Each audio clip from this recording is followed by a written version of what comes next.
मन ही मन जपो और जीव नहीं होना चाहिए। Cling Krishna cling cling Krishna cling cling Krishna cling cling Krishna cling cling Krishna cling cling Krishna cling cling Krishna cling cling Krishna cling cling Krishna cling. अच्छा, अब ध्यान करो भाई 15 मिनट यहां मुझे देखो और नाम जब चालू रखो। कोई प्रकार की योग क्रिया हो तो घबराएगा नहीं। 15 मिनट ध्यान करो, 15 मिनट में अपना बंद हो जाएगी।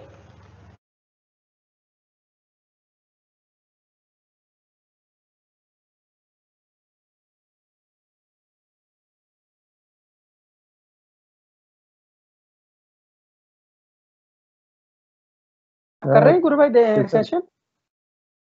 देख लो, आप करना चाहो आप कर लो, कोई दिक्कत नहीं। जैसा गुरुदेव चाहे आप करिए गुरु भाई, मैं आनंद लेता हूँ, सुनता हूँ मैं। जी चलिए, बहुत बहुत जय गुरुदेव सभी को। अध्यात्म विज्ञान सत्संग केंद्र जोधपुर और समर्थ सदगुरुदेव रामलाल जी सियाग के द्वारा स्थापित और संचालित ये जो मिशन सिद्ध योग है, जो कि एक अनूठी परंपरा, अनूठा एक पद्धति गुरुदेव ने दी है इस समाज को, संसार को और पूरे ब्रह्मांड को। गुरुदेव ने कहा है कि इस साधना पर, इस मार्ग पर चलते हुए आपको किसी भी प्रकार की कोई तकलीफ या किस तरह का कोई बाधा न आए। आप इसको समझ कर इसको अगर शुरू करते हैं तो उस निमित्त गुरुदेव कुछ जानकारी अपनी सिद्ध योग की जिसको योगिक दर्शन, योग दर्शन गुरुदेव ने कहा है कि ये वैदिक दर्शन है प्लस योग है। और वो एक फिलोसॉफी गुरुदेव पहले अपने स्पीच में बताते थे। उसी फिलोसॉफी को हम 15-20 मिनट गुरुदेव की स्पीच के रूप में सुनते हैं और उसके बाद सभी 15 मिनट ध्यान करते हैं गुरुदेव का। और गुरुदेव के फोटो से ध्यान करने पर एक ऑटोमेटिक योगिक क्रियाएं होती है, जो कि एक आश्चर्य है, अचंबा है। एक इस तरह का कहीं पर भी देखने को नहीं मिलता कि एक निर्जीव फोटो सजीव व्यक्ति पर प्रभाव डाल सकती है।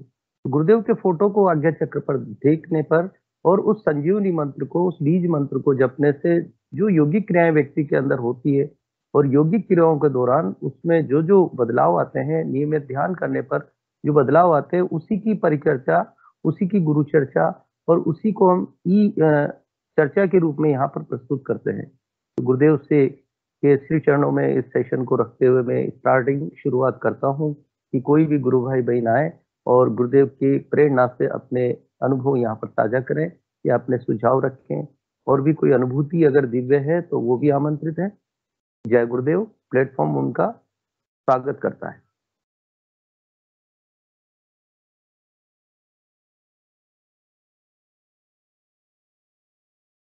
लगभग 35-36 गुरु भाई बहन जुड़े हुए हैं आज।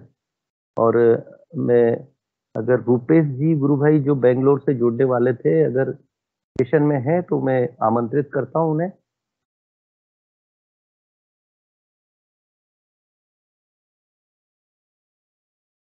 जी गुरु भाई वो सेशन में नहीं है। जी चलिए, कोई बात नहीं, हो सकता है कहीं भाई जी राम चौधरी नई आईडी से जुड़े हैं, उनको जी स्वागत है गुरु भाई राम चौधरी जी। जय गुरुदेव गुरु भाई, मेरी आवाज आप सुन पा रहे हैं तो अपना परिचय और अपनी बात यहाँ पर रखें। सेशन में आपका बहुत स्वागत है।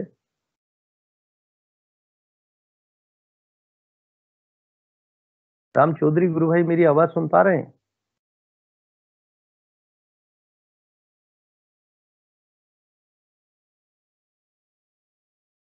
हो सकता है कहीं वो भी नेटवर्क का इश्यू हो सकता है जी। और भी कोई गुरु भाई या गुरु बहन अपनी बात यहाँ पर रखें। अपनी दीपाराम जी कुमावत ने एड्रेस किया है। स्वागत है गुरु भाई आपका। जय गुरुदेव। सभी गुरु भाई बहनों को जय गुरुदेव जी। जय गुरुदेव। गुरु भाई कैमरा भी ऑन करें आप तो ज्यादा सुंदर रहेगा, अगर कोई इश्यू ना हो तो।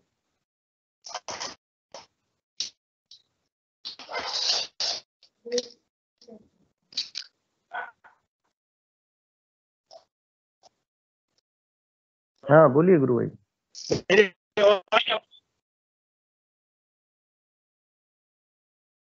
आवाज भी आपकी थोड़ी आवाज नहीं आ रही है पूरी तरह से। हाँ मैं अभी राजस्थान में हूँ और यहाँ पे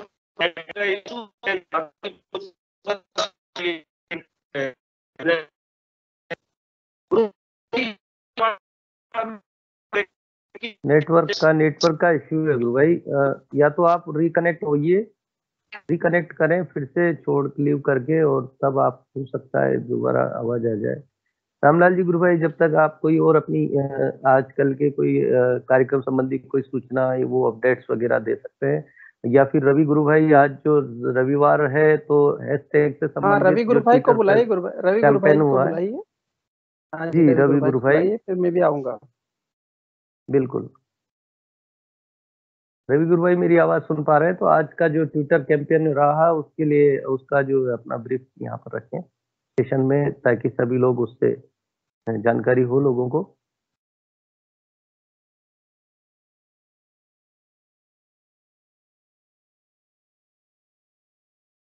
रवि गुरु भाई भी शायद नहीं है, चलिए आप ही रखो गुरु भाई।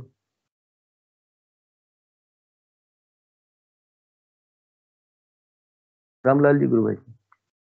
जय गुरु भाई, जय गुरुदेव सभी को। और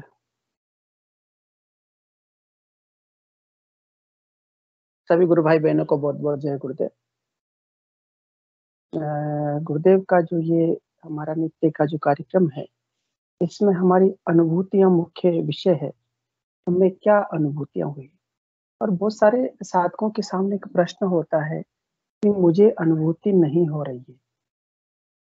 तो नहीं हो रही तो कोई चिंता का विषय नहीं है, अनुभूति होना कोई जरूरी नहीं है, क्योंकि अनुभूतियों के बारे में भी एक ऐसा वो है कि अनुभूति इसलिए हो रही कि कर्म विधान के अनुसार कोई संस्कार, और संस्कार को कहीं ना कहीं वो रहा, उसको मिटाने के लिए अनुभूति होती। हाँ, भविष्य दिखाया जा रहा वो अलग विषय है। तो कभी कभी हमारे मन में ऐसा भाव आता है कि मेरा तो अनुभूति भी नहीं हो रही, अब मेरा क्या होगा। दूसरा एक विषय प्रश्न सामान्य होता है कि मेरा ध्यान नहीं लग रहा है। एक तीसरा प्रश्न होता है कि मंत्र नहीं जपा जा रहा। तो ध्यान नहीं मंत्र नहीं जपा जा रहा होता और ध्यान नहीं लग रहा होता तो हम यहाँ पर इस सेशन में नहीं होते। जिनका ध्यान नहीं लगता है या जिनका ध्यान नहीं लगता है तो वो ईश्वर से विमुख हो जाते हैं। ध्यान ईश्वर की तरफ है ना, तभी तो इस सेशन में है हम लोग, तभी तो सत्संग में ईश्वर की। यदि हमारा ध्यान संसार में होता तो फिर हम यहाँ नहीं होते निश्चित रूप से। अभी कहीं न कहीं शादी ब्याह में और कहीं कहीं चौराहे पर चाट पकौड़ी खाए रहते, या फिर कहीं न कहीं घूमते फिरते, या संसार की बातों में उलझ करके राजनीति की बातें करते कि कौन सा चुनाव में कौन जीत रहा है, देश का क्या होने वाला है। ये हमारे मन में सारे प्रश्न होते। तो ध्यान भी लग रहा है, ये पक्का है, ध्यान है तभी हम यहाँ पर है। मंत्र जपा जा रहा है तभी हम चल पा रहे हैं, नहीं तो यदि वो शक्ति नहीं होती तो जो गुरु शरण में आने के बाद में गुरु मार्ग से विमुख हुए हैं ना, फिर वो या तो पूरी तरह से संसारी हो गए और उनको कोई मतलब नहीं रहा इस चीज से। तो हमारा मन यदि गुरु की ये ध्यान नहीं लग रहा है, हमारा मंत्र नहीं जपा जा रहा है, ये भी गुरु की तरफ जाने का ही मार्ग मात्र है। और तीसरा अनुभूति नहीं होना। तो अनुभूतियां एक मन के स्तर पर होने वाली घटना है जो मुझे समझ में आया अब तक का। मुझे भी अनुभूतियां नहीं हो रही, बहुत दिनों से कोई अनुभूति नहीं होती। कभी गुरुदेव आते स्वप्न में, कुछ दर्शन देते हैं स्वप्न में, कभी कुछ करवाते हैं। हाँ, अनुभूति होती है कि कहीं ले जाते हैं और वहां जाकर के वो सामने वाले के अंतर में जाके काम करवाते हैं। ये भी एक अनुभूति, बड़ी दिव्य अनुभूति है। जैसे मैं आज बताता हूँ एक अनुभूति कि मैं बैठा था ऐसे, अचानक मुझे कहा कि उठ और यहाँ से चल, गाड़ी उठा करके और उस छात्रावास में जा। अब वहां ने कोई जान पहचान नहीं, कहीं भी देखा था कि हाँ वहाँ छात्रावास है, वहां चला गया। अब गुरुदेव क्यों ले जा रहे थे समझ में अभी तक कोई समझ में नहीं आ रहा था। गाड़ी इधर घुमा रहे थे, जा उधर रही थी, चले पहुंच गया वहां जाकर के। उनसे बच्चे थे वहां पर, मैंने उनसे पूछा कि आपके यहाँ पर अधीक्षक जो है, आपके वार्डन कौन है? तो कि हमारे वार्डन अंदर है। एक बच्चे ने आवाज लगाई तो वार्डन अंदर से आए, बोला अंदर ही आ जाए। तो उनके रूम में बैठे, उनसे बातचीत की। उनका किस प्रकार से गुरुदेव का कि हाँ हाँ बिल्कुल आप कार्यक्रम कर पाए। तो इस प्रकार से ये एक अनुभूति ही है कि वो शक्ति हमें कहाँ कैसे कैसे कार्य करवाती है। तो वो चाहे वो हमें आश्रम में ले जाए, हमें सत्संग के लिए ले जाए, या हमें किसी गुरु भाई से हमारी बात करवाए, ये सब जो घटना है हमारे जीवन की, संपूर्ण घटना अब योग में ही घट रही है। यदि हम माने तो, और नहीं मानेंगे तो बोले कि तो मैं ही कर रहा हूं, तब तो कोई समस्या नहीं है।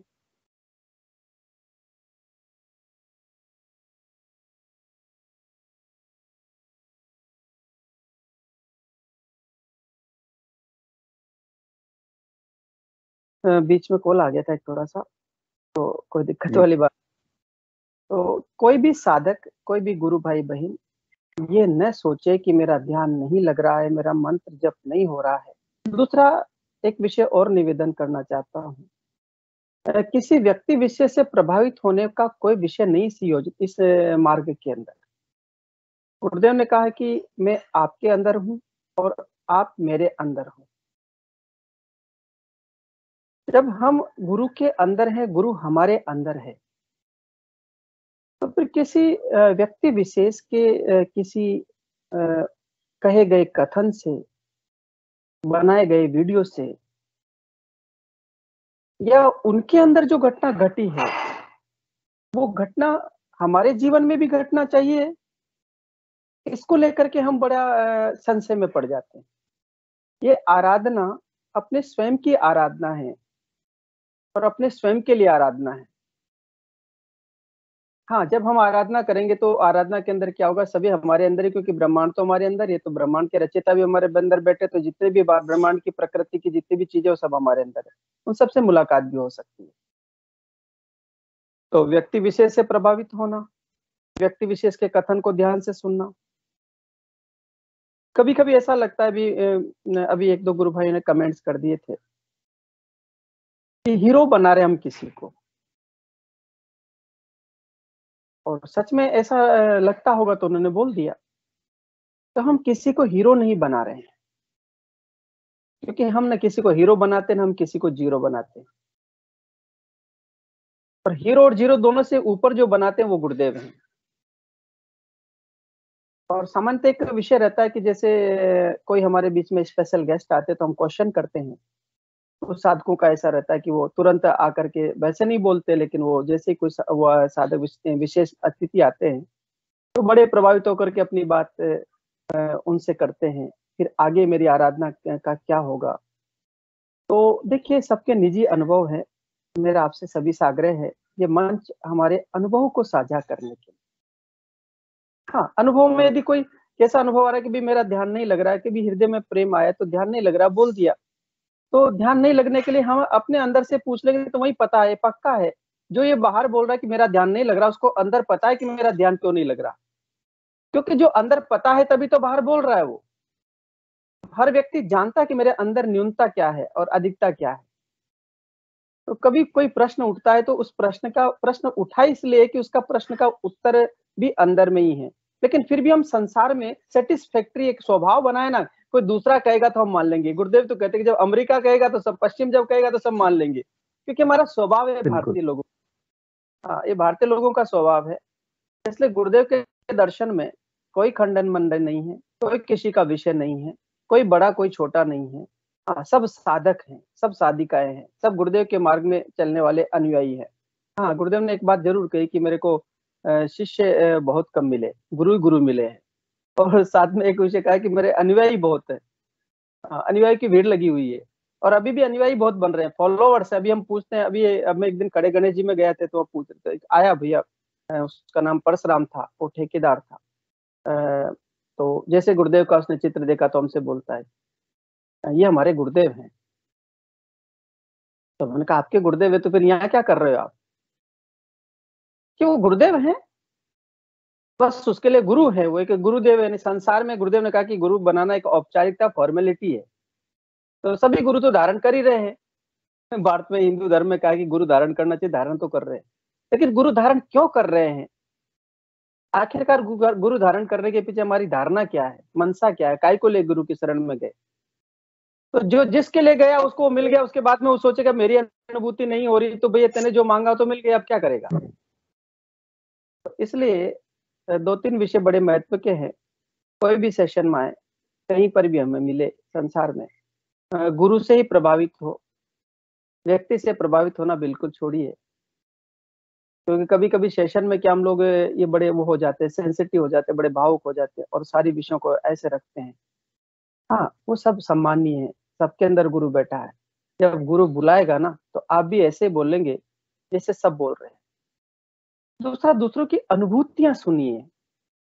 आखिरकार वो गुरु की लीला कितनी अपरंपार है, कल की भगवान की कितनी लीला की, किसको क्या क्या अनुभूतियां करवाते हैं। अनुभूतियां जब सुनते हैं तो बड़ा आनंद आता है, लेकिन कहानी किससे सुनते हैं तो ठीक है, कहानी सुन ली, मेरे साथ हो गया, वो कहानी सुन ली, मेरे प्रश्न का उत्तर आ गया, मैं सेटिस्फैक्ट्री बाहर हो गया, लेकिन अंतर में संतुष्टि तो तभी होगी जो मेरे साथ घटेगा। तो ये विषय है। अच्छी आराधना चल रही है, गुरु की कृपा से गुरुदेव ने बड़ी आनंद से इस जीवन यात्रा को करवा रहे हैं। दिन भर आनंद में उठते हैं, सुबह से शाम तक आनंद में बीत जाता है। अब इतनी अनुभूतियां होती है कि मुझे तो पता ही नहीं लगा कि मुझे अनुभूतियां भी इतनी होती है। और सच में बताऊं तो मैं तो भूल ही गया कि कोई अनुभूति भी कोई विषय है क्या, क्योंकि पूरा जीवन ही अनुभूत कर लिया उसने। हम उसके रंग में रंग गए ना। तो पीके सिंह गुरु भाई जी बड़ा सुंदर भजन गाते हैं, रंग दो अपने ही रंग में गुरुवर, है ना। तो वो जो गुरु का रंग जब चढ़ जाता है तो फिर दूसरे रंग फीके पड़ जाते हैं। और ये मेली चादर है ना, हम भी एक भजन गाते थे, मेली चादर ओढ़ के द्वार तिहारिया, तो कैसे उसको उसके द्वार पर आए।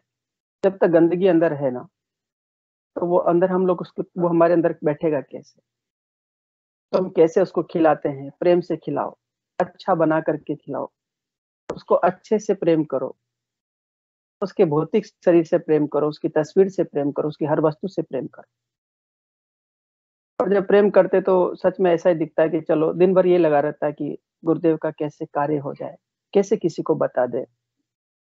बस उठते पहले कि हृदय में आते कि हे गुरुदेव चले किधर, अब बताओ कहाँ ले चलना है, किसको। अच्छा, ये भी बड़ा मजा आता है गुरु भाई, जब जाते हैं तो भूल जाते हैं कि मतलब हमको क्या करना है। बस चले गए, वहां पर खड़े हो गए गुरुदेव का, और आगे वो सामने वाला आता है और फिर उनको बता देते हैं। अभी आज सुबह में एक बड़ा सुंदर अनुभव हुआ कि हम एक गार्डन में गए तो वहाँ बहुत कुछ महिलाएं बैठी। एक आदमी उधर से निकला, वो गुरुदेव का, हमने वो स्टैंडी लगा रखी, तो गुरुदेव के ऐसे हाथ जोड़ करके जा रहा। उसने कभी समझा नहीं कि गुरुदेव कौन है, लेकिन अनायास उसका हाथ जुड़ रहा है। एक कहता है कि इस फोटो को देखते तो हमें बड़ा सुंदर लगता है, बड़ा प्यारा लगता है। फिर उन महिलाओं को बताया, उनको मंत्र सुना, कहते कि ओ ऐसा है क्या, ऐसे गुरुदेव हैं। तो जब किसी के मुंह से सुनते कि देखिए हमने तो गुरुदेव को इतने भौतिक शरीर में भी देखा है और इतने हम साधना कर रहे हैं, हमारे लिए कि ऐसा हो गया जैसे एक रूटीन वर्क में हो गया, लेकिन उनके लिए कितना उत्साह है। तो हमारे लिए भी हर पल नया उत्साह बना रहना चाहिए, हर पल नया उत्साह बना रहना चाहिए कि मेरे गुरुदेव हैं, मेरे प्यारे गुरुदेव हैं, क्या ना करूं उनके लिए। और एक बात बताइए, यदि गुरुदेव हमारे अभी शायद शरीर यहाँ पर होते, इस सेशन में बैठे रहते, तो हम क्या उनसे ऐसे प्रश्न करते कि नहीं, बड़े प्रेम से उनको निहारते। मैंने तो देखा जब भी गुरुदेव से कभी प्रश्न करने गया ना, तो जीव लड़खड़ा गई थी। एक ही बार में पहली बार प्रश्न किया था, जब गुरुदेव से पहली बार मैं, यार मेरे उस समय एसिडिटी बहुत हो रही थी और मैं बहुत तनाव में था, तो मैं गुरुदेव से बोला कि गुरुदेव बहुत एसिडिटी हो रही है, क्या करूं। तो गुरुदेव ठंड के दिनों में बोलते, बेटा जा आइसक्रीम लेकर के खा लेना। तो मेरे को पहले तो समझ में नहीं आया कि आइसक्रीम ठंड के दिनों में क्यों खिला रहे गुरुदेव, और क्योंकि गुरुदेव की आज्ञा थी तो मैं गया और बढ़िया तलवंडी के चौराहे पर जाकर के वाडीलाल की आइसक्रीम खरीदी बढ़िया, और बढ़िया एकदम से ला करके बैठ करके खाया। तो तब समझ में नहीं आ रहा था कि गुरुदेव क्या कर, लेकिन जब वो आइसक्रीम खाने के बाद वो एसिडिटी जीवन भर के लिए गई ना, तब समझ में आया कि ओ ये मामला था। और दूसरी बात मैं गुरुदेव के पास जब गया, जब मेरे को बहुत ज्यादा, आपको तो ध्यान है गुरु भाई, बहुत ज्यादा ध्यान लगा रहता था और बड़ी विचित्र स्थिति हो गई थी शरीर की, चले जाता था, मतलब बेटा रहता था। चलते किधर आज थे मैं याद जाते कर किधर रहा था, थे, फिर लड़खड़ा। हाँ चलता उधरता था, जाता उधर था। अच्छा, इतनी हिम्मत नहीं थी कि उठ करके 5 कदम भी चलूं, लेकिन फिर भी चला लेते थे वो। गली में बैठा रहता था और बैठे बैठे मैं अपना अनुभव करता था कि हे कोई आ जाएगा इधर से निकलेगा तो किसी को बोलूंगा यार मेरी सब्जी लेके आ जाना, मुझसे चला नहीं जा रहा। और फिर बैठ जा तो सब्जी लाता था, बना के खा लेता था, अकेला रहता था। ऐसी आराधना करवाई। फिर स्कूल जाने के लिए भी ये समस्या होती थी, स्कूल जाऊंगा कैसे, लेकिन फिर भी पैदल पैदल स्कूल पहुंचा देते थे। फिर पढ़ाऊंगा कैसे, तो धीरे धीरे खड़े होकर के स्वयं ही पढ़ा देते थे। फिर रिजल्ट्स की चिंता होती कि अभी तो मैंने तो कुछ पढ़ाया नहीं, फिर रिजल्ट्स भी आता तो रिजल्ट्स भी 100% दे देते थे। और मैं आज गुरु भाई आश्रम से आ रहा तो मैं याद कर रहा था कि गुरुदेव ने जब प्रारंभिक काल में सफाई करी ना शरीर की, तो ऐसी सफाई करी थी, मुझे पता है। एक बार मैं आर्मी कैंटीन में गया और मेरे हृदय की धड़कन इतनी बढ़ गई, इतनी हार्ट बीट बढ़ गई, मैंने कहा यही मरने वाला हूँ। कैंटीन में मैं, एक मेरे मित्र थे नीमक चंद जी जो पीटीआई थे, वो उस समय जो उनके पास कैंटीन कार्ड था, तो हम दोनों चले गए। अब वो समझ नहीं पा रहे थे, मेरे को वहां बिठा दिया और मेरी ऐसी धड़कन बढ़ रही, इतनी तेज धड़कन थी, मतलब वो क्या 120 35 40 मुझे पता नहीं कितना वो फास्ट था, वो धर धर धर धर धर धर धर धर पूरा धर धर धर ऐसा बोल रहा था, पूरा शरीर कांप रहा था। और मैं कहा कि गए काम से, और अंदर से मंत्र तेज जपा जा रहा था। थोड़ी देर में सब नॉर्मल हो। फिर एक बार ऐसे मैं ट्रेन में जा रहा था अचानक, तो ट्रेन में चलते चलते इतनी तेज धड़कन बढ़ गई, इतनी तेज धड़कन बढ़ गई, अब क्या यहीं मरेंगे, यहाँ से उठा के कौन ले जाएगा मुझे। फिर वहां गुरुदेव याद आया, फिर गुरुदेव का मंत्र जपा और फिर ठीक कर दिया। तो गुरुदेव ने सफाई करी, हार्ट की सफाई करी, पेट की सफाई करी, सब जगह की सफाई करी। इतनी गंदगी थी गुरु भाई कि मेरे जैसे आदमी को कीचड़ में डाल देते गुरुदेव ना तो ज्यादा अच्छा होता, लेकिन उसकी कृपा है कि उसने अंदर की सफाई करी और बहुत सालों महीनों तक सफाई करी। और फिर एक बार जब मैं गया, मेरी ऐसी स्थिति होगी, तो फिर मैं गुरुदेव के पास गया। गुरुदेव ने तो मुझे चला जाता है, अब न कुछ होता है। तो गुरुदेव ने कहा बेटा मंत्र जपना बंद कर दे, ध्यान लगाना भी बंद कर दे, क्योंकि उस शक्ति इस शरीर को सहन ही नहीं कर पा रही थी। कोई कहता है ना मेरा ध्यान नहीं लगता है, ध्यान लगा देंगे ना सच में गुरु भाई तो पगला जाएंगे, इसलिए ध्यान नहीं लगाते। और जिसका लगाना उसको लगा, उसके शरीर की क्षमता के अनुसार गुरुदेव ने स्वयं का कुंडलिनी मन प्राण बुद्धि को वश में कर में शरीर की आवश्यकता के अनुसार योग करवाएगी। तो मैं गुरुदेव के पास गया और मेरे हाथ ऐसे कांप रहे थे, और मैं गया गुरुदेव तो बोला बेटा ध्यान लगाना बंद कर दे, मंत्र जपना। और उसके बाद में वहां से आया तो और ज्यादा ध्यान लगे, और ज्यादा मंत्र जपा जाए, तेज जपा जाए। समझ में ही नहीं आता था। सब भौतिक जगत के काम करवाते हुए उस परमात्मा ने इस शरीर की सफाई की है, क्योंकि शरीर रूपी सुंदर ग्रंथ को पढ़वाना था और उसका काम भी करवाना था, इसलिए इस लायक जिंदा रखा है। तो कोई साधक के मन में प्रश्न हो कि मेरा ध्यान नहीं लग रहा है, तो प्लीज कभी न कहें कि हे गुरुदेव ध्यान लगा दो। ये प्रार्थना करें कि हे गुरुदेव आप तो परम करुणा के सागर हैं, संपूर्ण सृष्टि के रचयिता हैं, पालक हैं, संहारक हैं।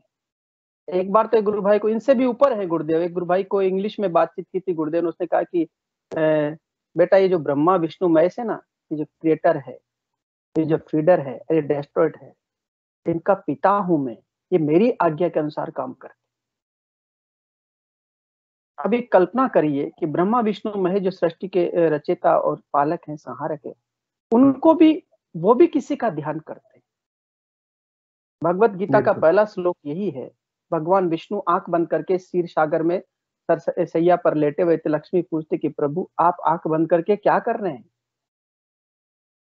तो भगवान विष्णु ने कहा कि मैं ध्यान कर रहा हूं।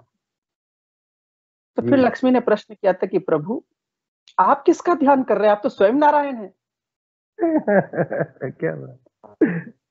तब फिर भगवान विष्णु ने कहा कि मैं उसका ध्यान कर रहा हूँ, उस परम चेतना का ध्यान कर रहा हूँ जो संपूर्ण सृष्टि का रचयिता है, पालक वो है, सब सृष्टि को रचने के आज्ञा देने वाला, उस परम प्रकाश का ध्यान कर रहा हूँ। तो हमारे गुरुदेव वो परम चेतना है, परम प्रकाश है। उनसे क्या ध्यान मांगना, उनसे क्या मांगना, वो सब दे देंगे अपने आप। पड़े रहो उसके चरणों में, बस एक आनंद लो, रूपांतरण होगा इस सृष्टि का ना, तब आपको अनुभव होगा कि ओ मैं कितना भाग्यशाली हूँ। क्योंकि अभी हमको समझ में नहीं आता कि हम भौतिक जगत में भी देखते हैं ना कि योग का मतलब ये हो गया, फिर हमारे को कुछ शब्द पकड़ लिए हमने कि ध्यान का मतलब ध्यान लगना होता है, ध्यान का मतलब कुछ शरीर का हिलना होता है, शरीर का डुलना होता है। ध्यान का मतलब कुछ योगी क्रियाएं होती, ध्यान का मतलब प्राणायाम होता है, ध्यान का मतलब कुछ मुद्राएं लगना होता है, ऐसा कुछ नहीं। अच्छा लगती थी, जब मेरे को बहुत मुद्राएं लगती, मुझे अनुभव है बहुत मुद्राएं लगती थी, इतनी मुद्राएं लगती कि दिन भर में पता नहीं लगता कितनी मुद्राएं लगती थी। बाद में उसका अर्थ समझाया, लेकिन ये कोई जरूरी नहीं होता किसी के लिए। तो किसी भी प्रकार से तो बिना अपेक्षा किए, बिना उपेक्षा किए, ये साधना अंतर की साधना है, ये अपने आप पूरी कीजिए, बिना ध्यान लगाए भी मुक्ति तक पहुंचा देंगे। ये तो नर से नारायण बनने की आराधना है। गुरुदेव ने कहा बाई बर्थ कंप्लीट हो, ये कुंडलिनी शक्ति सहस्त्राधार चक्र में लय होती, इसी का नाम नारायण बनना होता है, इसका नाम मुक्ति होना। तो एक दिन सबकी होनी है। और महर्षि अरविंद ने कहा कि इस पृथ्वी पर एक भी प्राणी यदि मुक्त होने से बच गया, एसेंड नहीं हुआ, रूपांतरण नहीं हुआ, तो इस ईश्वर का कार्य पूर्ण नहीं होगा। और मैंने मानवता से, उस परात्पर से इतना बड़ा वरदान मांगा कि संपूर्ण मानव जाति का कार्य होगा, रूपांतरण होगा। तो बहुत दिव्य कार्य के लिए हम इस धरती पर आए हैं और गुरुदेव का कार्य कर रहे हैं। सभी से आग्रह है, आप रविवार है, घर छोड़ो, अब समय उठ करके खड़े होने का आ गया है, संसार में निकल पड़ो। अभी यदि संसार की दृष्टि पूरी भारत पर है, और भारत पे वो गुरुदेव ने कहा कि वो जो एक ग्रामीण परिवेश का आदमी संपूर्ण सृष्टि का रूपांतरण कर विश्व का कल्याण करेगा। अब भारत की तरफ सारी दृष्टि गड़ाए बैठे हैं। अब ये बताए कि यदि भारत के सामने सारी दुनिया के लोग आकर के खड़े हो जाए, लाल चमड़ी वाले, काली चमड़ी, पीली चमड़ी, नीली चमड़ी, हिंदुस्तान, पाकिस्तान, तो क्या हम सब तैयार हैं? बुद्धाराम विष्णु गुरु भाई ने देखा था कि वहां पर दिल्ली के लाल किले पर है जो तिरंगे के स्थान पर गुरुदेव का झंडा फहरा रहा है। फिर क्या करेंगे हम सब? वो तैयारी करनी पड़ेगी हम सबको। और ईश्वर के महर्षि अरविंद ने कहा कि ईश्वर के कार्य के लिए सच्चे यंत्र बनो। कामना, वासना, इच्छाएं, तुच्छ इच्छाएं सब त्याग दो। इनको त्याग करके केवल सच्चे यंत्र बन करके ईश्वर के काम में अपनी आहुति दो। ये शरीर छूट जाए, ये प्राण छूट जाए तो छूट जाने दो, जैसे पीके सिंह गुरु भाई बोलता है। इतना यदि हमारे अंदर संकल्प होगा, ईश्वर के कार्य के लिए योद्धा बनना पड़ता है। ये कोई यात्रा संग्राम है, गुरुदेव ने कहा महासंग्राम है, ये अंदर चल रहा है। संग्राम को जीतने के लिए तो छोटी छोटी क्या अपेक्षाएं करें हम, ध्यान लग जाएगा, ये हो जाएगा, कुछ नहीं होना। सब जो होना है सब गुरुदेव करवाएंगे। हम सबको यंत्र बनाने के लिए तैयार किया, नहीं तो पत्रों से करवाएंगे फिर समय आने पर, फिर देखते रहेंगे हम सब लोग। अभी तो सौभाग्य मिल रहा है, अभी तो प्रचार पर्चा भी बांटने का सौभाग्य मिल रहा है, फिर कुछ नहीं मिलेगा। तो इसलिए सभी से आग्रह है, सारी सारी छोटी मोटी बातों को इधर न उधर कुछ नहीं करना, हमें केवल मात्र गुरुदेव के सच्चे यंत्र बन करके अपना मंत्र जप, अपना ध्यान करते रहिए, अपना काम करना। गुरुदेव ने कहा आपकी ड्यूटी ये इतनी है, फिर और आगे तो गुरु की ड्यूटी है। तो गुरु सर्वसमर्थ है, सर्वसमर्थ है। इसलिए सबको बहुत बहुत जय गुरुदेव।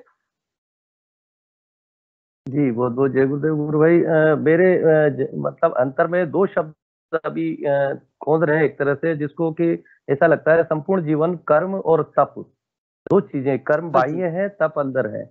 मैं चाहूंगा कि थोड़ा सा इस पे आप प्रकाश डालें, कर्म और तप। जी गुरु भाई, देखिए आजकल एक बड़ा शब्द चला हुआ है, जैसे कर्म की बात आती है तो लोग कहते हैं कि अरे कर्म करना चाहिए, कर्म नहीं करेंगे तो कैसे काम चलेगा। तो एक ड्यूटी शब्द और है कर्तव्य। तो सबसे पहले कर्तव्य के बारे में हमारा समझ में आना चाहिए स्पष्टता कि कर्तव्य शब्द वो होता है जो हमें अपने परिवार के प्रति, समाज के प्रति, देश के प्रति, अपनों के प्रति, अपने पुत्रों के प्रति, ये कर्तव्य है, ये कर्म नहीं है। रोटी कमाना कर्तव्य है तो कर्तव्य पूरा कीजिए ना, भौतिक जगत के कर्तव्य है। कर्म और कर्म, कर्म केवल और केवल मात्र ईश्वर के लिए किया गया कार्य ही कर्म है। तो और कर्म में भी फिर बहुत सारे निषिद्ध कर्म आते हैं, उसमें कर्म है निष्काम कर्म, यानी कर्म ईश्वर के लिए काम करते हुए भी कोई भाव प्रकट न हो, कोई भावना न हो, निर्लिप्त भाव से, सहज भाव से, मतलब कोई इच्छा कामना आकांक्षा नहीं कि मैं कुछ करूंगा तो कुछ हो जाएगा। आजकल होता है ना, एक कुछ काम किया तो फिर वीडियो बना के भेजते कि मुझे देखे दुनिया के लोग। तो कर्म का मतलब जो है ईश्वर के प्रति जो पूर्ण समर्पण भाव से, बिना किसी कामना के, इच्छा के जो उसके कार्य किया जाता है वो कहलाता है कर्म। तो कर्म बाहरी नहीं है एक्चुअल में गुरु भाई, कर्म कर्तव्य बाहरी दिखता है, कर्म तो आत्मा से किया जाएगा। जैसे भगवत गीता के अंदर अर्जुन को जब ये कुछ समझ में नहीं आ रहा कि मेरा क्या करूं और क्या नहीं करूं, क्रियमान कर्म, अक्रियमान कर्म, तो तब उसको बताया कि देख तू नहीं मारेगा तब भी ये मरेंगे। तो कर्म विधान के अनुसार तो सहज भाव से, निर्लिप्त भाव से तेरे को जिधर तीर चलाना चलाता जा, तो बिना किसी इच्छा के कि युद्ध हारेगा कि जीतेगा। तो कहा था कि तू जीतेगा तो तेरी यश हो जाएगी, और हारेगा तब भी कोई फर्क नहीं पड़ेगा, और जीतेगा तब भी कोई फर्क नहीं पड़ेगा। इसलिए बिना हार जीत के, बिना इच्छा, बिना आशा और निराशा के, जो ईश्वर, जो भगवत स्वरूप किया जाने वाला कर्म है वही कर्म है, बाकी कर्तव्य है। तो भौतिक जगत के, इसलिए गुरुदेव ने बड़ी सहज भाव से कहा कि भौतिक जगत के सारे कर्तव्य निभाते हुए और ईश्वर के प्रति हमारा जो कर्म है, हमारे लिए कर्म सच्चा यही है, एक मंत्र जप है, दूसरा ध्यान है। तप जहां तक होता है तो तप है ये अंदर का मंत्र, इसी से तपता है व्यक्ति। जो मंत्र जितना जपेंगे ना, ये हमारा तप है, असली तप ये है। कपड़े रंगने से बैठ गए ये तप नहीं है, हवन कर दिया तो वो तप कर रहे हैं। हम तो 4 दिन तक भोजन नहीं कर रहे, ये तप है। ऐसा कोई तप नहीं है। ये तो क्षुधा को हमने मन से मिटाने का प्रयास किया, जिसे हठ धर्मिता ने हठ योग कहते हैं। तो भक्ति योग के अंदर अलग होता है। भक्ति योग के अंदर तप ये होता है कि ईश्वर के प्रति वो प्रेम पूर्वक आनंद से वो अपना अंतर में डूब करके भजन गाता है, तो भक्ति योग में आ गया। ज्ञान योग के अंदर यदि वो तप करता है तो उसमें ज्ञान में पुस्तकीय ज्ञान यानी जो दिव्य ज्ञान जो वैदिक दर्शन है उसको अध्ययन करता है, उसका मनन करता है, चिंतन करता है। और कर्म के अंदर तो ईश्वर के प्रति किया गया ये भी उस तप का ही फल है। अच्छा, तप के कारण ही सब होते हैं गुरु भाई। मुख्य बात तप है और तप मंत्र है। तप नहीं होगा तो कर्म होगा ही नहीं, पक्का है। और ये पक्का है कि मंत्र नहीं जपोगे तो ध्यान नहीं लगेगा, और मंत्र नहीं जपोगे तो कोई भी ईश्वर के भाव से आप कुछ भी नहीं करेंगे, ईश्वर के लिए कुछ नहीं कर पाएंगे। मेरे को एक गुरु भाई बोल रहा था आज आश्रम में, हम 10 पर्चे लेकर के चलते हैं, यहाँ से 500 किलोमीटर जाए तो हम एक को भी नहीं दे पाते जी। का मतलब ये हुआ कि उसका जो तप है, यही तप का मतलब ईश्वर के प्रति उसने जो मंत्र जपना चाहिए, जो मंत्र जो उसके गुरुदेव ने कहा कि मंत्र चाबी है, इसी से सारे रहस्य खुलेंगे। जब रहस्य खुलेंगे तो उसको प्रकृति के रहस्य खुलेंगे तो उसे कर्म भी समझ में आएगा, ईश्वर के प्रति उसको क्या करना है वो भी समझ में आएगा, क्योंकि अंदर ही बैठा है ना वो तो। इसलिए कर्म विधान के अनुसार हमें तप करना है। और ये जो हमारा वैदिक दर्शन है, भारतीय योग दर्शन है, या भगवत गीता जिसे कहे निष्काम कर्मयोग की बात करते हैं, तो सब फलों को, सब इच्छाओं को त्याग करके केवल तप करते हुए सहज भाव से। और आप भी बताइए गुरु भाई, क्योंकि मुझे जितना समझ में आ रहा है मैं इतना ही बोला हूँ, आप भी इसके बारे में थोड़ा सा ऐसा नहीं गुरु भाई, काफी कुछ क्लियर हो गया है। मेरे कुछ सवेरे जैसे मैं पुस्तक पढ़ रहा था, उसमें अष्टावक्र गीता में ये शब्द आए थे, कर्म और तप, और उसमें कुछ जो समझ में आया, बिल्कुल आपने बहुत सारी चीज और बहुत अच्छी तरह एक सेशन में आज अपन ने रखा है। कर्म से उसमें एक तरह से इंद्रियों से किए जाने वाले सारे कार्य कर्म के अंतर्गत बताएं, और उसके कर्मों को करते हुए अगर कोई कष्ट या सुख या दुख दोनों आते हैं, उनको सहन करना तप के अंतर्गत आता है। यानी अच्छे भी हो सकते हैं, बुरे भी हो सकते हैं, उन सबको करते हुए यहाँ पर कर्म को उसमें कहा है कि आप अकर्ता बनते हुए, यानी ये भाव ही नहीं रहे कि मैं कर रहा हूँ, वो सीट कर रही है निर्लिप्त या भाव वो हो कर जाएगा। रहा है। तो ये चीजें गुरु भाई एक तरह से जीवन में, क्योंकि गुरुदेव तो प्रैक्टिकल करवा रहे हैं, साथ ही साथ थ्योरी भी गुरुदेव ने दे रखी है कि स्वाध्याय करें या कुछ करें, या कहीं कोई गुरु भाई से चर्चा हो गई वहां से मिले, तो निश्चित रूप से गुरुदेव पूरा कोर्स, पूरा पाठ्यक्रम ये शरीर रूपी ग्रंथ को पढ़ना सिखा रहे हैं। और बहुत अच्छा सेशन में आपने बहुत अच्छी व्याख्या कर दी गुरु भाई। और कोई गुरु भाई महीनगर यहाँ पर अपनी बात रखना चाहते हैं तो उनको हम आमंत्रित करें, स्वागत है। बहुत बहुत जय गुरुदेव। पीके सिंह जी गुरु भाई ने एड्रेस किया है।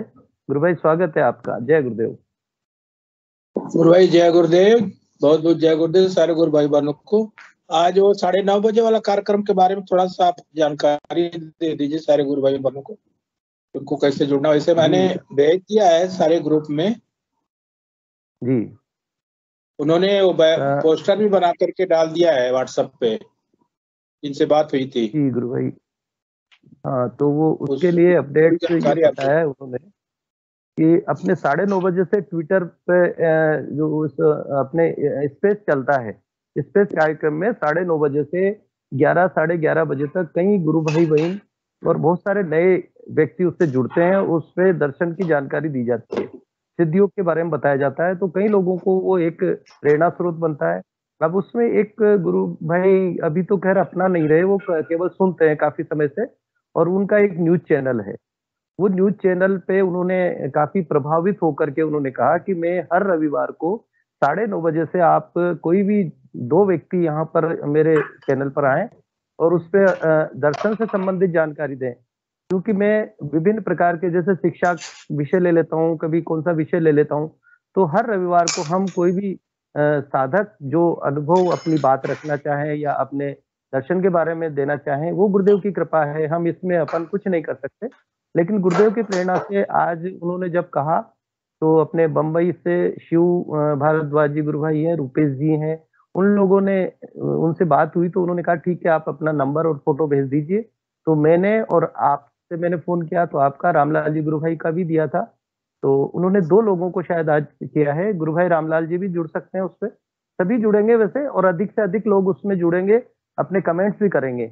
कमेंट्स करने के दौरान वो चीज लाइव होगा। उसके उन्होंने कहा है कि लगभग 7-8 टीवी चैनल से वो कनेक्ट है, तो निश्चित रूप से सारा लाइव प्रसारण होगा। उसके बाद फिर स्पेस से भी जुड़ेंगे तो स्पेस को भी आज लाइव करेंगे वो।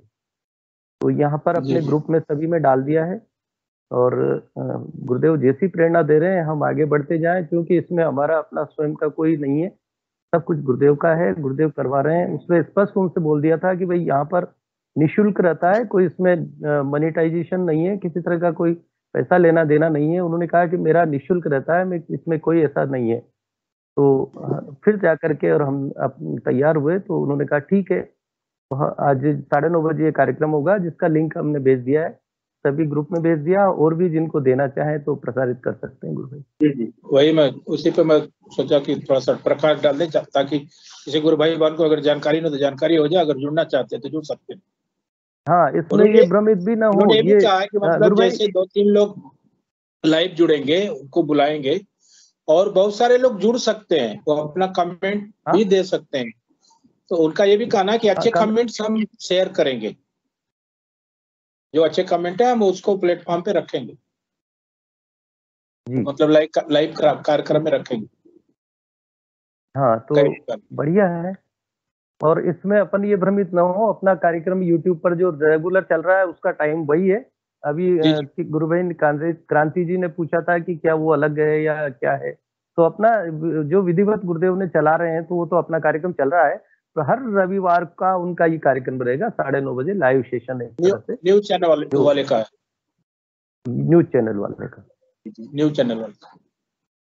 हाँ, तो उनका ये भी कहना है कि मतलब जितना आप लोगों ज्यादा लोगों को बताएंगे उतना ही ज्यादा विस्तार होगा, और ये गुरुदेव का कार्यक्रम है तो अच्छा रहेगा कि सारे लोग इसको शेयर करें एक दूसरे से, मतलब जी। बस इतना ही कहना था। जय गुरुदेव। गुरु भाई, जय गुरुदेव, जय गुरुदेव। और भी अपने पास रुपेश जी गुरु भाई जुड़े हुए हैं। रुपेश जी गुरु भाई का भी हम स्वागत करते हैं। जय गुरुदेव गुरु भाई। रुपेश जी अपना कैमरा भी ऑन करें गुरु भाई, और अपनी बात सेशन में रखें। आपका बहुत बहुत स्वागत है। जुड़े आप जी। जय गुरुदेव जी, सभी साथियों को बहुत बहुत जय गुरुदेव, जय गुरुदेव। पहली बार आप उसके लिए आपको धन्यवाद। धन्यवाद तो क्या है, ये गुरु कार्य है, जहाँ भी समय मिलेगा जुड़ना हमारा कर्तव्य है और जुड़ना ही चाहिए। कल भी आया था मैं तो, चौधमल जी भाई साहब ने कई बार बोला कि भाई आप जुड़ो, लेकिन पता नहीं गुरुदेव की क्या लीला है, मैं जुड़ नहीं पा रहा था। और गुरुदेव का जहाँ पर भी जिस प्लेटफॉर्म के माध्यम से प्रचार का कार्य होता है वहां पर हमको जुड़ना ही है। और जब तक ये सारे साधक एक मंच पर नहीं आएंगे तब तक मैं मानता हूं कि गुरु कार्य में जो तेज या जैसे तेज गति होनी चाहिए वो नहीं हो पाएगी। तो हमारा तो क्या है, गुरुदेव का है, वही करने कराने वाले है, तो जुड़ते रहेंगे। और जैसा कि आज बताया कि भाई स्पेस के कार्यक्रम को भी लाइव किया जाएगा, तो बहुत ही अच्छी चीज है। हमको इस जो भी प्लेटफॉर्म मिलता है उसका सदुपयोग करना चाहिए। और जितने भी साधक हैं मैं तो उनसे सबसे निवेदन करूंगा कि अब तो गुरुदेव ने जो कहा है उस पर ही हमको चलना है। ध्यान तो करना ही है, लेकिन समर्पण भाव से हमको मंत्र जपना है, निरंतर मंत्र जपना है। मंत्र ही चाबी है। गुरुदेव ने बार बार कहा है कि मंत्र के माध्यम से ही भीतर और बाहर सब कुछ परिवर्तित होगा। तो हमारा सबका फोकस मंत्र जप पर होना चाहिए। और जो साधक जपेगा समर्पण भाव से, जितना जपेगा उस साधक के माध्यम से गुरुदेव स्वयं काम करवा लेंगे। किसको पता था कि सिद्धि योग के कार्यक्रम ट्विटर स्पेस पे, गूगल मीट पे, माइक्रोसॉफ्ट टीम पे या कोई जो भी सोशल मीडिया के जितने भी प्लेटफॉर्म है वहां पर प्रारंभ होंगे। लेकिन ये गुरु कृपा ही है हमारे ऊपर, और गुरु कृपा के बिना हम कुछ भी नहीं कर पाएंगे, न कर सकते हैं। मेरा यही मानना है, मेरा यही अनुभव है। और गुरुदेव जितने भी साधक है जिनके जीवन में जो भी परेशानियां चल रही है, चाहे वो भौतिक जीवन की परेशानियां है, चाहे कोई पीड़ा है, चाहे कोई बीमारी है जो अब तक ठीक नहीं हुई है, तो मैं मानता हूं कि ये हमारे प्रारब्ध कर्म तो है ही है, लेकिन प्रारब्ध कर्म के अलावा ये हमको ये मानना चाहिए कि गुरुदेव इन पीड़ाओं में, इन कष्टों में डालकर हमसे तप करवा रहे हैं, हमको तपस्या में रहकर वो हमको अनुभव करवा रहे हैं कि तू चिंता मत कर, मैं तेरे साथ हर पल हूँ, हर क्षण हूँ। तो हमको बिल्कुल भयभीत नहीं होना है और चिंतित नहीं होना है, और गुरुदेव पर पूर्ण रूप से हमको भरोसा रखना होगा, तभी जाकर हमारा जो ये जीवन है उसकी जो नाव है वो पार होगी। तो जो भी साधक है, बहुत सारे साधकों के प्रश्न होते हैं कि मेरे जीवन में परिवर्तन नहीं हुआ, मेरे भौतिक जीवन की समस्याओं का अंत नहीं हो रहा है। मैंने ये अनुभव किया है, 12 साल से मैं अनुभव कर रहा हूँ, कम से कम 12 साल से। तो जीवन में उतार चढ़ाव खूब आए, कई बार जो भी नेगेटिविटी होती है वो हम पर हावी होने का प्रयास भी करती है, लेकिन हमको थकना नहीं है, हमको रुकना नहीं है, हमको झुकना नहीं है। और उस गुरु जो स्वयं परमपिता परमेश्वर है वो हमारे साथ है, तो हमको किसी भी प्रकार की चिंता करने की आवश्यकता नहीं है। और गुरुदेव कहते हैं कि तू जगता जा, तू मुझे बसता जा, मैं हर पल हर क्षण तेरे साथ हूँ। अगर गुरुदेव वो बात कहते हैं तो हम पर, उन पर पूर्ण रूप से समर्पण भाव से उस चीज को अंदर से समझना होगा। और जब किसी साधक को अंदर से ये सारी चीजें समझ में आ जाती है, तब वो बिल्कुल भय रहित हो जाता है, उसको चिंता नहीं सताती, उसको किसी भी प्रकार का डर नहीं सताता, और वो एक प्रकार से गुरुमय हो जाता है, उस परम पिता परमेश्वर गुरुदेव भगवान से एकमेव हो जाता है। तो हमारा तो कुछ है नहीं उसमें, जो भी है उस परम पिता परमेश्वर गुरुदेव भगवान श्री रामलाल जी सियाग का जो भी है उनका ही है, क्योंकि वर्तमान स्थिति ऐसी है। और ये एक प्रकार से कहा जाए तो कि ये अंतिम समय चल रहा है। हम सब जानते हैं कि गुरुदेव भगवान ने 15 जनवरी 2020 से सतयुग की स्थापना कर दी है। तो ये संक्रमण काल है, और संक्रमण काल में अगर किसी की सत्ता का हाश होने का समय चलता है तो वो पूर्ण रूप से जोर मारती है, और वो प्रयास करती है कि किसी भी प्रकार से मुझे वो सत्ता वापस मिल जाए। तो हमको बिल्कुल आगे बढ़ना है, और गुरुदेव हमेशा हर साधक के साथ है। बस गुरुदेव कहते हैं कि भाई तू बढ़ता जा, तू चलता जा, तू 1 कदम बढ़ाएगा, मैं 10 कदम तेरे साथ चलूंगा। तो हमको किसी भी प्रकार की कोई चिंता करने की आवश्यकता नहीं है। बहुत सारे साधक ये कहते हैं कि भाई ये सब होने के बाद में भी परिवर्तन नहीं आता है। तो परिवर्तन आएगा कैसे? जब तक हम उस परमपिता परमेश्वर गुरुदेव भगवान को भीतर से जानने का प्रयास नहीं करेंगे, तब तक परिवर्तन कभी नहीं आ सकता है। और एक बात निश्चित है कि जिसके पास ये मंत्र, जो दिव्य मंत्र है, वो पहुंचा हुआ है, चाहे 10 साल पहले पहुंचा है या चाहे 1 दिन पहले पहुंचा है, तो वो कहीं ना कहीं पुनः जुड़ जाएगा। आज इस संसार में जब से गुरुदेव ने ये महामिशन प्रारंभ किया, तब से लाखों नहीं करोड़ों लोग जुड़े हुए हैं। तो कई लोगों को तो याद ही नहीं है कि मैं गुरुदेव से जुड़ा हुआ, लेकिन गुरुदेव की लीला बहुत ही प्यारी है, वो कहीं ना कहीं वापस उसको खींच लेते हैं। मैंने देखा है बहुत सारे ऐसे साधक जो पहले जुड़े थे, बीच में वो उन्होंने ध्यान करना छोड़ दिया, मंत्र छोड़ दिया, तो पता नहीं कहाँ से वो वापस जुड़ रहे हैं। और जब साधक जितनी मतलब कई सालों से जो जुड़े हुए हैं, तो उनके साथ तो भी ये सारी स्थिति आती है, ये सारा संसार हम पर हंसता है, हमको लोग पागल समझते हैं, मूर्ख समझते हैं, क्योंकि गुरुदेव ने कहा या तो रुपया ही राम है। तो भाई ये तो कलयुग है, कलयुग तो चला गया, संक्रमण काल है, तो ये सारी चीजें होगी, लेकिन समय वो बिल्कुल पास में है, नजदीक है। बिल्कुल पूर्ण रूप से कह सकता हूं कि जो आज ये संसार इस सिद्धियों के साधकों पर जो हंस रहा है, उनको मूर्ख समझ रहा है, उनको पागल समझ रहा है, तो ये समय उन सबको जवाब देगा। हमको किसी भी प्रकार के द्वेष में या किसी के प्रति राग में बिल्कुल नहीं रहना है। तो ये सारी चीजें हैं। गुरुदेव के बारे में कितना कहे, जितना कहे उतना कम है। तो बस उन्होंने जो कहा है मात्र वो 2.5 अक्षर का जो दिव्य महामंत्र है उसको जपना है। अब उसमें अजपा लगे या ना सुनाई दे या नहीं सुनाई दे, वो हमारा उसमें कोई रोल नहीं है, हमको उसमें सोचना ही नहीं है कि नाद हमको सुनाई देगा तो क्या होगा। गुरुदेव ने बहुत ही एकदम सहज कहा है कि नाद भी सुनाई दिया तो क्या कर लोगे, ध्यान भी कर लिया तो क्या कर लोगे। ये 2.5 अक्षर का मंत्र यही पार लगवाएगा।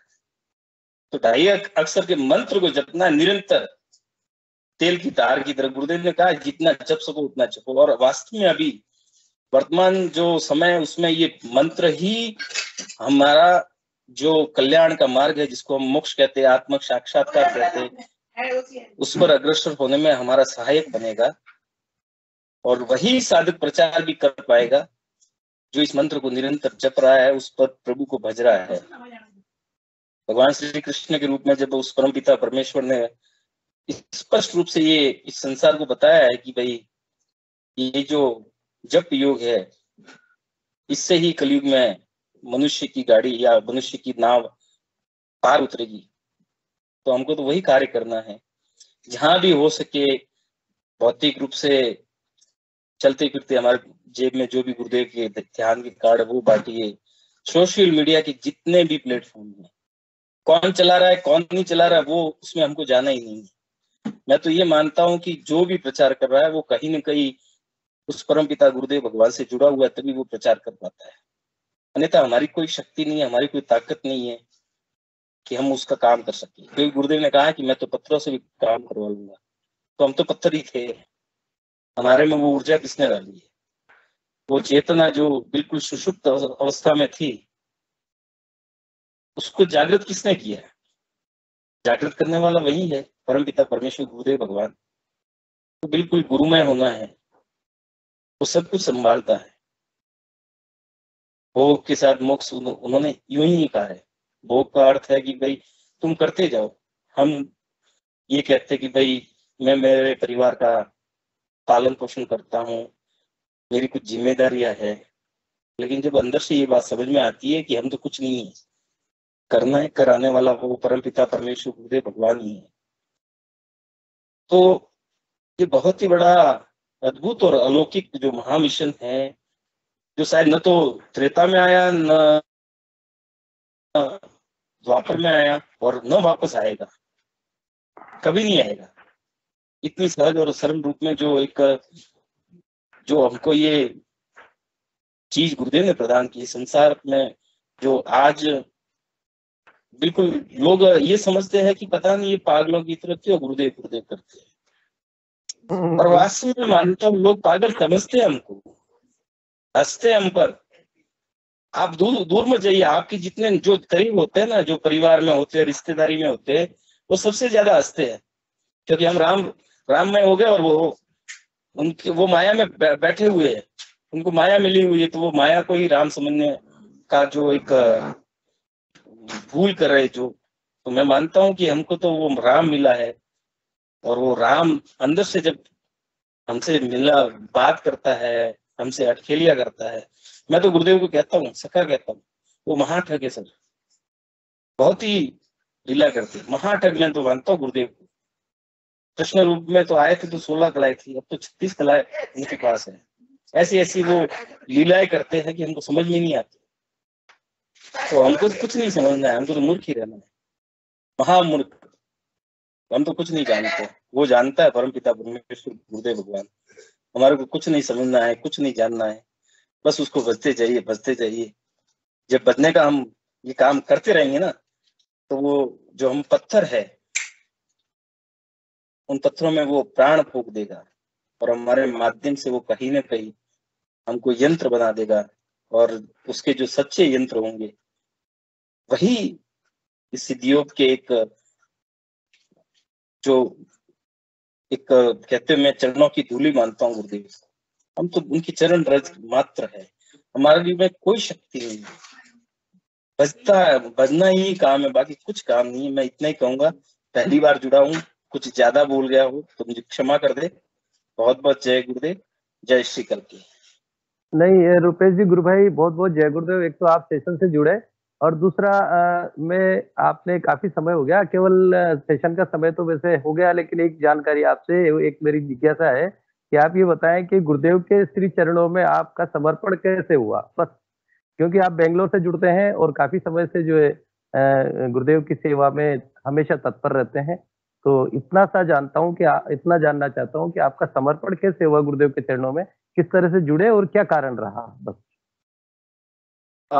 गुरु भाई, मैं 2008 एंड में देखिए यहाँ पर हमारे गुरु भाई थे, जैसे रिकब जी है, भगत सिंह जी है, तो वो लोग प्रचार कर रहे थे। हमारे एक गुरु भाई थे वेदराज जी परियार, जो आज इस संसार में नहीं है।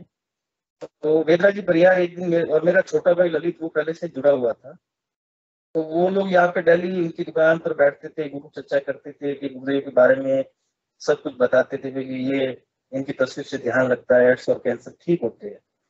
तो एक दिन वो वेदराज जी एक स्पिरिचुअल साइंस बुक लेकर मेरे पास आए और मैंने देखा तो पीछे वो देव का वो ध्यान की विधि थी और उसके बाद में उसमें लिखा था कि इनकी तस्वीर से एड्स और कैंसर ठीक होता है। मैं 2007 तक कहीं और जुड़ा हुआ था। बचपन से जब तक कहते हैं वो बीज तो हमारे अंदर पहले से होता है। तो मैं यहाँ पे जितनी कथा है, प्रवचन, जितने भी ये कथाकार आते थे, मैं जाता रहता था। और वो जब यहाँ मैंने देखा कि इनकी तस्वीर से एड्स और कैंसर ठीक होता है, तो मैंने मेरे मुंह से एक चीज निकली अंदर ही अंदर। मैंने बोला ये बाबा आ गया, लोगों को ठगेगा। सीधी बात में यही मेरी। मैंने ध्यान नहीं दिया, उन्होंने कहा ध्यान कीजिए, ऐसा होगा वैसा होगा। मैंने बोला मुझे आवश्यकता थी, मैंने किसी और को गुरु बना रखा है। उनको कुछ बोला नहीं कि मुझे लगा कि मैं कुछ कहूंगा फिर उनकी भावनाओं को ठेस पहुंचेगी। फिर हफ्ता 10 दिन हो गए, फिर मेरा छोटा भाई वो कहने लगा, मेरे एक मित्र है भवानी शंकर रावल, जो भी शायद जयपुर में ही है, उन्होंने भी कहा कि एक बार आप करके तो देखिए। मैं टालम तो करता गया। फिर एक दिन पता नहीं वो दिन था, वो उसी दिन मेरा ध्यान लगा था। तो भगत सिंह और रिकू भाई मेरे पास आए।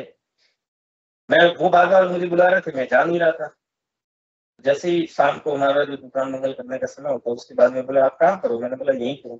बोले जहाँ वही रुके हम आते हैं। फिर भगत सिंह जी ने मुझे बताया कि भाई इस तरह से ध्यान है, ध्यान करना है, जिससे आपके जीवन में परिवर्तन आएगा। तो मैंने कहा मैंने तो बना रखा है, हाँ, लेकिन मैंने गुरु गीता पढ़ रखी थी, उसमें ये चीज लिखी हुई थी, जब माँ पार्वती और भगवान भोलेनाथ का जो संवाद होता है, उसमें ये बिल्कुल स्पष्ट रूप से लिखा है कि जब तक आपको समर्थ सदगुरुदेव की प्राप्ति नहीं होती है, तब तक आप अपने जीवन में 1 लाख गुरु बना सकते हैं। तो ये तो मुझे पता था। फिर उन्होंने बहुत ही जबरदस्ती की कि भाई आपका क्या जाएगा, ध्यान ही तो करना है। मैंने भी सोचा चलो इतना ये फोर्स करें तो करने में क्या जाता है। मैं बैठ गया ध्यान में। अब क्या है कि मैंने गुरु दूसरे बना रखे थे, तो घर वालों से मुझे डर था। जब हमारी उसमें जॉइंट फैमिली थी, भैया वगैरह सब थे, अब तो अलग अलग है। तो मैं सब रात को जब सब सो गए, उसके बाद में चुपचाप था की तस्वीर को प्रणाम और बैठ गया। बैठने के बाद में पहले ही दिन मेरा ध्यान लग गया। मेरा एक ही सवाल था कि आपका ध्यान क्यों, मैं आपको गुरु क्यों मानूं? तो उन्होंने उसी दिन मेरे को बता दिया कि तेरा गुरु, जिसको तू गुरु मानता है वो कहाँ बैठा देख ले। मैंने देखा कि जिसको मैं गुरु मानता था वो गुरुदेव के चरणों में बैठ गया। मुझे वहां से जो एक प्रकार से एक इंडिकेशन मिल गया कि हाँ चलो कुछ तो है। सेकंड डे फिर बैठा तो मुझे अनुभूति हुई कि मैं बैठा हूँ और मेरे शरीर का, मान लो मेरा एक शरीर है, एक खाली लंगोट मैंने धारण कर रखी है, और मतलब एक हड्डियां पूरी तरह से बाहर निकली हुई है, जटाएं धारण कर रखी है, सब कुछ। तो मुझे लगा कि शायद ये अनुभूति हुई मुझे। और मैंने फिर गुरु भाइयों से पूछा ये क्या है? उन्होंने बताया कि भाई कहीं ना कहीं किसी जन्म में आप हो सकते हो, कहीं किसी नाथ योगी के रूप में आपका जन्म हुआ होगा। बोला ठीक है। अब अंदर से एक भाव पैदा हुआ कि मुझे गुरु दीक्षा लेनी।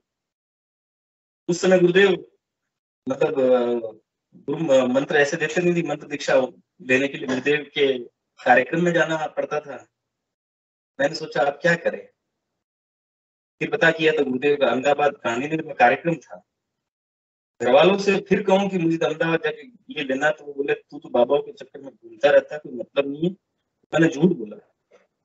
एक भाई साथ में ही थे उस दिन भी। तो मैं एक्चुअली क्या सोशल से मतलब सामाजिक रूप से जुड़ा हुआ हूँ, कुछ पत्रकारिता भी करता रहता हूँ। मैंने ऐसे ही झूठ बोल दिया कि कोई जैन साधु है, उनका इंटरव्यू लेना, मुझे ऊटी करना है। वैसे ये बोला कि मैं ऊटी जा रहा हूँ, और मैंने और एक सीधी अहमदाबाद की फ्लाइट पकड़ ली। वहां गए तो मेरे अंदर तीव्र इच्छा जागी हुई कि भाई शाम का समय था। मैंने बोला पहले मुझे तो मंत्र दीक्षा लेनी बाकी की बात है, बाद में। संयोग से पहली लाइन में बैठ गया मैं, क्योंकि वो जब अंदर से इतनी जिज्ञासा थी कि भाई क्या है क्या नहीं क्या है, पहली लाइन में बैठ गया। गुरुदेव बता रहे, गुरुदेव ने जो भी उनकी दिव्य वाणी में जो भी स्पीच दिया, स्पीच देते देते मैंने एक चीज कह दी कि भाई मैं पहली लाइन में बैठने के लिए 1,50,000 किसी से नहीं लेता हूँ। और मुझे झटका सा लगा।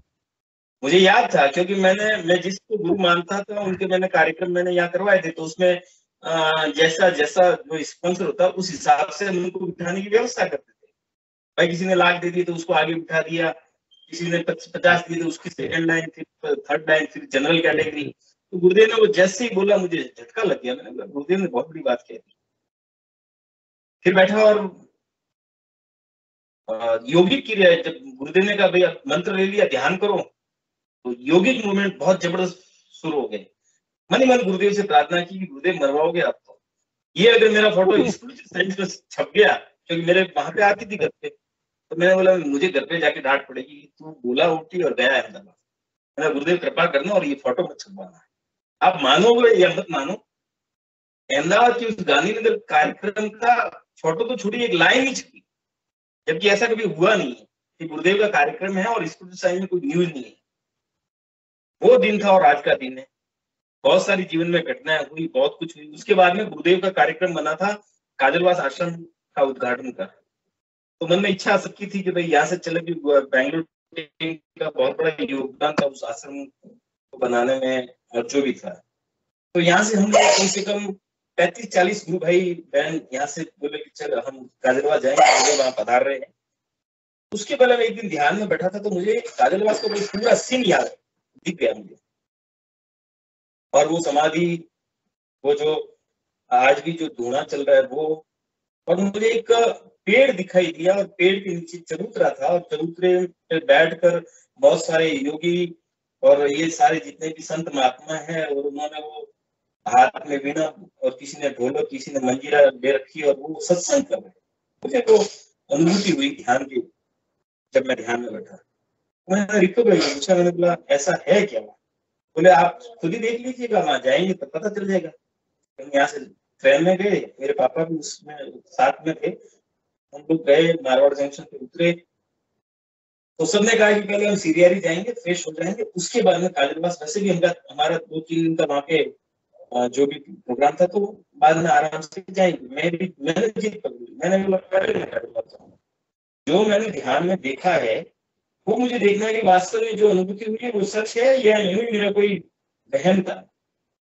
मैं वहां गया, वहां पर मुझे वो पेड़ नजर नहीं आया, चबूतरा भी नहीं था। वहां पे कोई बाबा थे जो समाधियों की पूजा अर्चना सेवा का काम करते थे। पूछा मैंने, मतलब बाबा जी यहाँ पे कोई पहले पेड़ था क्या?